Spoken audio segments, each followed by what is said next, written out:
નમસ્કાર અને સ્વાગત છે।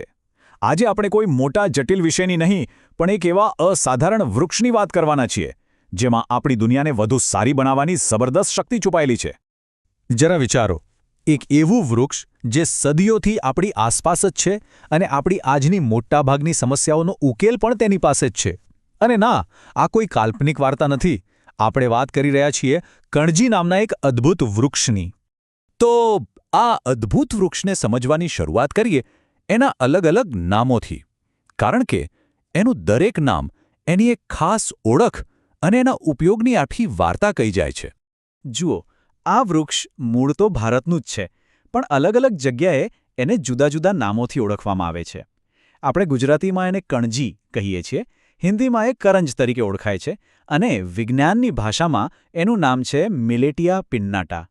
આટલા બધા નામ હોવા એ પોતે જ બતાવે છે કે આ વૃક્ષ કેટલું મહત્વનું હશે। ઠીક છે, વૃક્ષની ઓળખ તો થઈ ગઈ, પણ એની અસલી મહાનતા તો આપણી ભારતીય પરંપરાઓ સાથે જોડાયેલી છે। ચાલો હવે એના ઊંડા સાંસ્કૃતિક અને આધ્યાત્મિક મહત્વને સમજીએ, કારણ કે આ માત્ર એક વૃક્ષ નથી પણ આપણી શ્રદ્ધાનું એક જીવંત પ્રતીક છે। આ વૃક્ષ સાથે એક અનોખી પવિત્રતા જોડાયેલી છે। એવી માન્યતા છે કે જ્યાં પણ આ વૃક્ષ હોય ને ત્યાંનું વાતાવરણ આપોઆપ શુદ્ધ થઈ જાય છે। અને બસ આ જ કારણ છે કે આધ્યાત્મિક દ્રષ્ટિએ એનું સ્થાન ખૂબ જ ઊંચું માનવામાં આવે છે। એનું આધ્યાત્મિક જોડાણ ખરેખર કેટલું ઊંડું છે એ જુઓ। એને ભગવાન વિષ્ણુ અને શિવ સાથે પણ જોડવામાં આવે છે।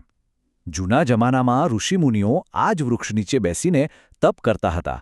એટલું જ નહીં, યજ્ઞમાં પણ એના લાકડાનો ઉપયોગ થતો હતો, જેથી વાતાવરણ શુદ્ધ થાય। આ બતાવે છે કે આપણા પૂર્વજો એના વૈજ્ઞાનિક ગુણધર્મોથી પણ કેટલા પરિચિત હતા। આધ્યાત્મિક મહત્વ તો આપણે જાણ્યું, પણ હવે વાત કરીએ એના વ્યવહારિક ઉપયોગોની। આયુર્વેદમાં તો આ વૃક્ષને એક ચાલતી ફરતી ફાર્મસી કહેવાય છે। તો ચાલો જોઈએ એવું કેમ કહેવાય છે।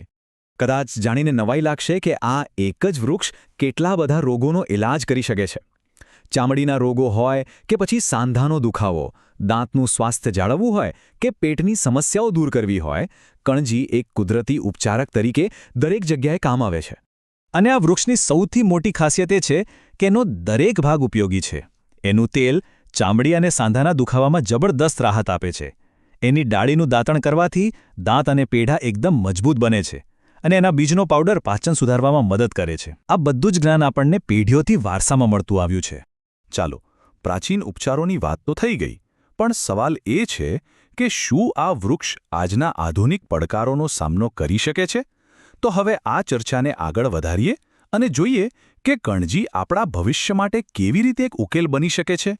હા, આજના સમયમાં પણ કણજી એટલું જ ઉપયોગી છે, કદાચ એનાથી પણ વધારે। એના બીજમાંથી બાયોડીઝલ બને છે, જે સ્વચ્છ ઊર્જાનો એક ઉત્તમ સ્ત્રોત છે।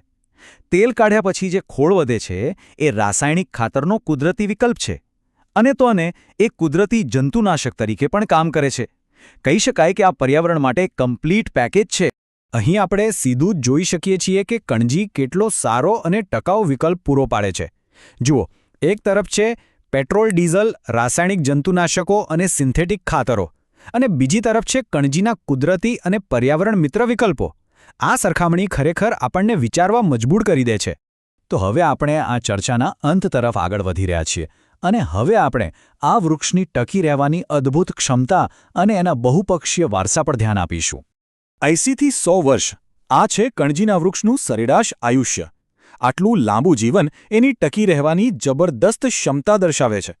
ખરાબ જમીન હોય કે ઓછું પાણી, એ દરેક પરિસ્થિતિમાં ટકી રહે છે। ખરેખર એક સાચો યોદ્ધા છે। એની બીજી પણ કેટલીક ખાસિયતો છે જે જાણવા જેવી છે। એનું લાકડું પાણીમાં જલ્દી સડતું નથી, એટલે જ તો જૂના જમાનામાં એનો ઉપયોગ હોડીઓ અને ખેતીના ઓજારો બનાવવામાં થતો હતો। અને હા, એની ઘટાદાર છાયા ઉનાળાની ગરમીમાં એ ખૂબ જ રાહત આપે છે, જે એને વનીકરણ માટે એક શ્રેષ્ઠ પસંદગી બનાવે છે। આયુર્વેદમાં આ વૃક્ષને એક ખૂબ જ સુંદર નામ આપવામાં આવ્યું છે, નવજીવન આપનારું વૃક્ષ। અને આ માત્ર એક નામ નથી પણ હકીકત છે। તે આપણા સ્વાસ્થ્યને, પર્યાવરણને અને આપણા જીવનને સાચા અર્થમાં નવું જીવન બક્ષે છે। તો અંતે એક સવાલ મનમાં આવે છે, શું આપણા ઉજ્જવળ ભવિષ્યના બધા ઉકેલો આપણા ભૂતકાળમાં, આપણી પ્રકૃતિમાં અને કણજી જેવા વૃક્ષોમાં છુપાયેલા પ્રાચીન જ્ઞાનમાં જ રહેલા છે? આના પર વિચારવું ખૂબ જ જરૂરી છે.